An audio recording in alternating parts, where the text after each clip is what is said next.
Welcome to Danny Shannon's Tuesday Truths, the bite-sized version of my chat with Danny Shannon, where we pull the biggest moments from parts 1 and 2 and serve them straight, no fluff, all impact.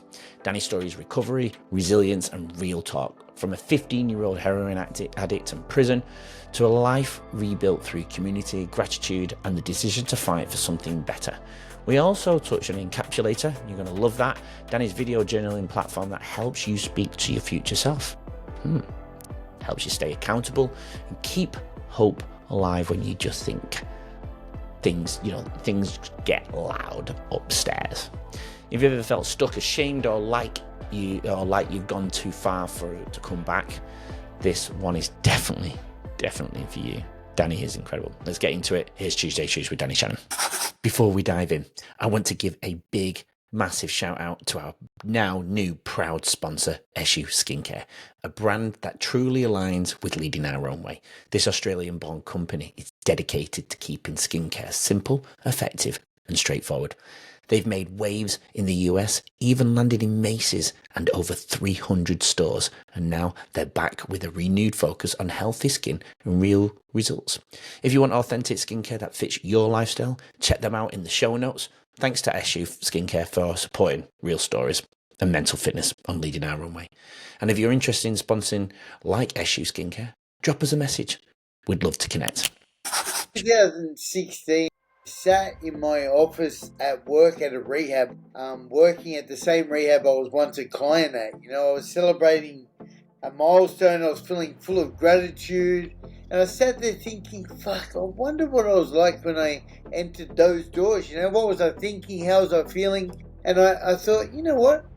I was feeling a little bit creative. I thought I'm going to record a video to my future self for my 10-year milestone. At the time, I was around about 5 or 6 years clean and sober. And I thought, what would I say to myself in the future? So I did a little bit of research on questions that you might talk to your future self about. I printed them out on a piece of paper. I started the camera rolling. It was just I had a little Canon camera, and I started the camera rolling. And immediately when I started talking, I felt this really weird, unique process. Like this was me talking to my future self. It felt very therapeutic, and I started to think about, if I'm going to be okay, my loved ones. I thought about my hopes, my dreams. I answered these questions, and I thought this is really unique. And I also imagined what it would be like for my clients that I was working with to be able to record their messages, because so often, Andy, people come up to me and say, Danny, it's fucked, like when is things going to get better? I haven't changed. Well, as a worker, I see so much growth and so much change in people, and we don't see it for ourselves. So I thought, imagine if they could go, well, here, Johnny, take a look at the video you made when you come in. Look how far you have come. And that's basically where the concept was born from. And in 2017, around about 12 months later, I recorded about 50 videos actually by then. So I had clients come in with their permission. I sat them in a room by themselves. They recorded their videos. And every single one of them came out there like, wow, Dad. I never cry. I got emotional. They want to start talking to me as a caseworker about things that they said. So I noticed it was building rapport between the worker and the client. They said, when can I see it? Or I'd say, no, you don't get it for a year or 2 years' time. At the time, we were locking them away. I just thought this would be an incredible tool for anybody on a journey of personal development.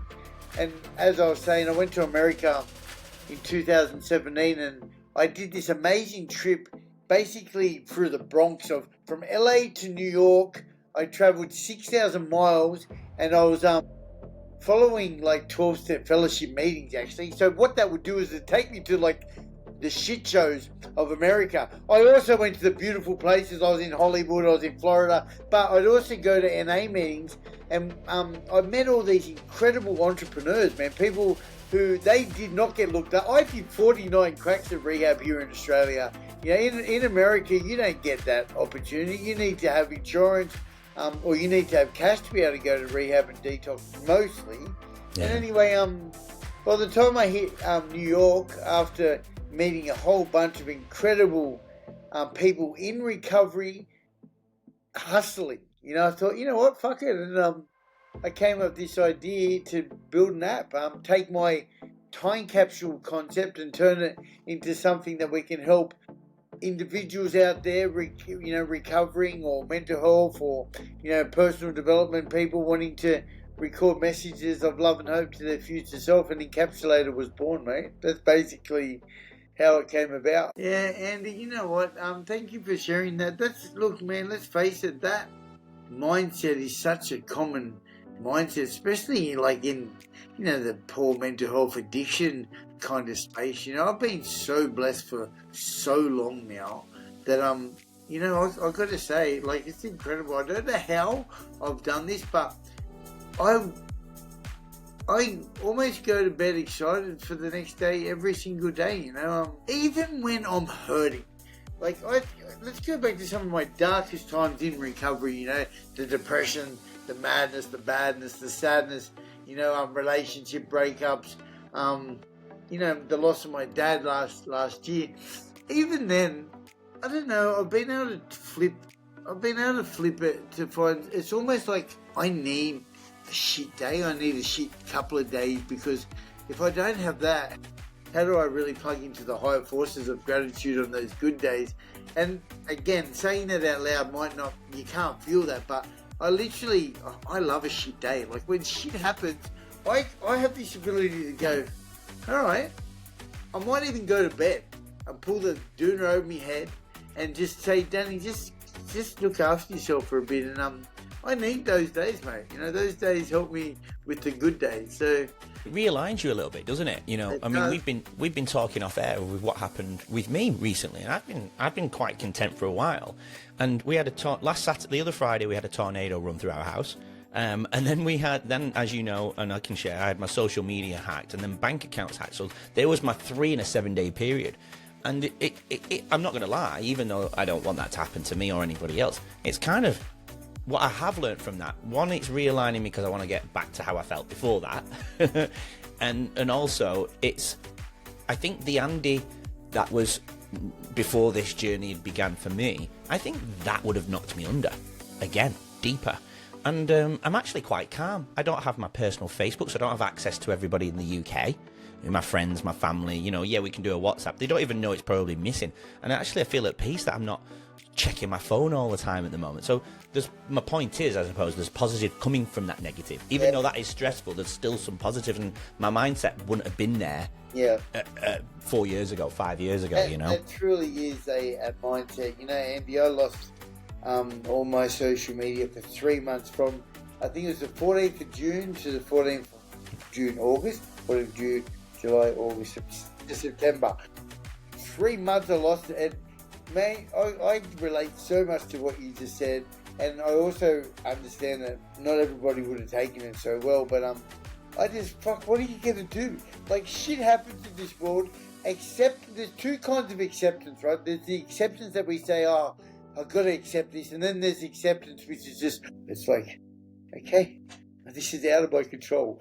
I am powerless about this. The more I fight it, the more it hurts me. I don't want to hurt. I want to be my best self, and letting go. So yeah, I totally, and that's kind of what I'm saying. Like, a shit day, it's just like, just look after yourself, Danny. It's a crazy mindset to be in. Okay, so your mental health state now then, if from 0 to 10, 0 being rock bottom, 10 being, that contentment word or serenity, however you want to look at it, where would you say you sat now then on that line, that scale? I'm going to say a 9. I'm a 9 out of 10. I love that you asked that. I run group 1 or 2 times a week, and one of the first questions I ask everybody is, on a scale of 0 to 10, okay?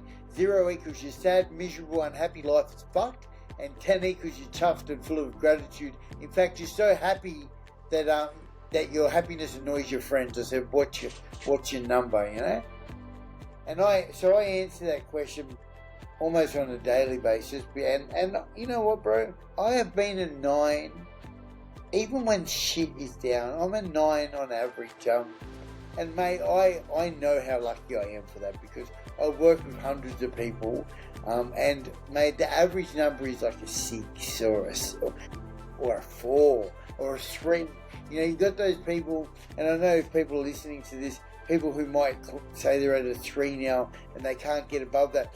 My answer to this is, if your number is lower than a 6 or even a 7, let's work on it. There's something to do. If your number's above a 7 and you're honest about that, and if you are abusing substances, maybe it's working for you. And I'm not here to say you need help, but if your number's below a 7 regularly, maybe there's something you could do to boost your happiness. And actually, I believe there's so many things. I reckon you can teach gratitude. You can teach somebody to be happy. There's this little thing saying we choose to be happy. When I heard that in my early days, I used to just think, fuck off, excuse the swearing. Is it okay that I swear on here? Yeah, absolutely. Yeah, go for it, yeah. Like, I used to just think, get fucked with you, choose to be happy. Like, that was insulting. And today, I totally get it. Like, I choose to be happy. And when I don't choose to be happy, it's because I chose that. I know. Because everyone loves a bit of a pity party. I love a pity party occasionally, There's a little saying in the 12-step fellowship, but, pour me another drink. So be careful how much you fucking get into the pity, because next thing you'll be doing is back on it. So and look, I haven't come close to getting back on it for a long, long time, but yeah, I do love a bit of a pity party, but not for long, mate. Not the old Danny now. So what you just witnessed is only a snippet of our amazing conversation this week. This is what Leading Our Own Way is all about. Real stories, real transformation. If you're watching this before Wednesday, part 1 dropped yesterday and part 2 releases tomorrow. But if you're already here after Wednesday, all parts are available now. Head to YouTube, Spotify, Apple Podcasts and every other major platform and look for the numbers on the bottom left-hand corner of the episode's covers to start with part 1. Trust me, you don't want to miss this incredible journey.